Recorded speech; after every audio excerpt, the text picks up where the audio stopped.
James Kaufman, World News Report today. James Comer says massive fraud uncovered in Minnesota is just the tip of the iceberg. Congressman James Comer of Kentucky is the chair of the House Oversight Committee. During a recent appearance on Fox News, Comer described the massive fraud uncovered so far in Minnesota as just the tip of the iceberg. Comer indicated that he will be doing a much deeper dive into Minnesota and that all states will be investigated for similar problems and guilty people will be prosecuted.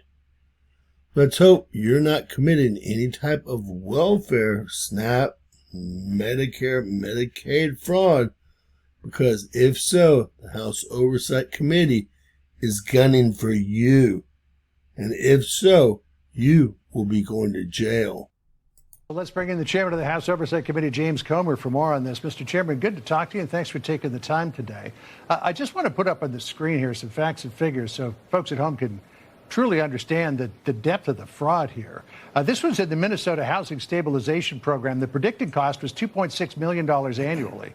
You can see the actual costs there eclipsed by at least 10 times, closing in on 50 times. First half of 2025, they spent $61 million on other examples of alleged fraud.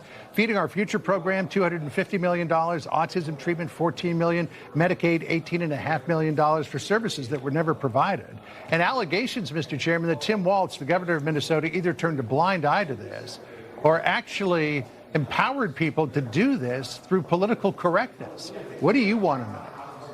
Well, first of all, what you're going to see is the fraud entailed a whole menu of government programs, social programs, and that's kind of the mojo for the Democrat Party now. They want to put more and more money into social programs, but yet they refuse to accept responsibility for any type of waste, fraud, and abuse. What we know is the state employees in Minnesota rang the bell, they blew the whistle that there was massive fraud, and yet Tim Walz and Keith Ellison, the Attorney General, apparently turned a blind eye to that for fear of political retaliation from the large voting bloc of Somalis. Yeah, well, you just pointed that out, what the employees of the state were saying. This is from the Minnesota Department of Human Service employees.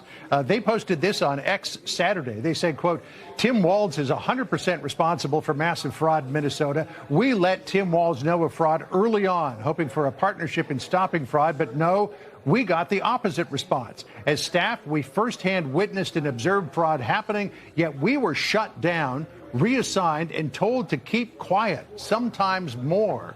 There are even allegations, Mr. Chairman, of retaliation against whistleblowers here.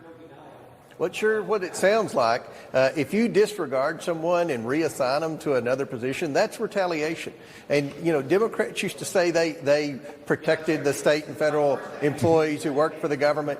But what we found is anytime you blow the whistle against the Democrat, you face retaliation. That's wrong. But the whole fraud scheme is wrong. And we want to bring those state employees in. We want to talk to them. We want to see all the correspondence that was had between the state agencies and the governor and the attorney general to see why they did not do anything at that particular moment. Such a disregard for taxpayer dollars is criminal in itself. But to do it for political gain, that's even worse. Hopefully, we can set an example and hold people accountable for this type of negligent abuse of tax dollars, because I think this is not just a Minnesota thing. I think you're going to see this in other blue states that all they talk about, these Democrat governors, is more and more social programs, more and more SNAP benefits, more and more Medicaid, but yet they refuse to admit that there's any level of fraud. So hopefully this is the tip of the iceberg, and I think this investigation could lead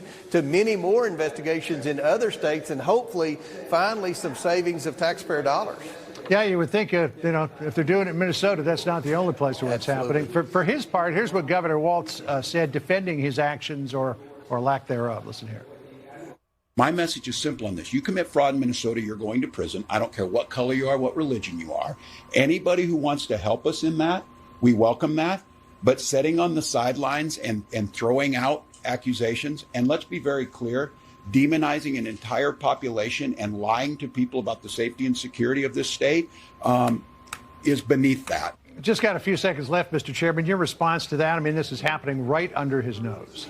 He's trying to play the race card here. He's trying to play the discrimination card. No, the problem is Tim Walz. The problem is he was warned of this massive amount of fraud, and yet he turned a blind eye for political reasons. That's why he turned a blind eye. So we want to stop this from happening, obviously, but we want to find and hold people accountable for allowing this to happen and see if this is being replicated in other states. All right. Well, we look forward to the results of your investigation. Thank you for spending time with us today, Mr. Chairman. Thanks for having me. All right, Sandra. All right. So there you have it, ladies and gentlemen. He's going to be looking for patterns like this in other states, and people will be going to jail.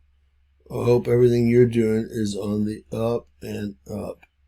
God bless. Please share, subscribe, and always remember, anything's possible in Bizarro World.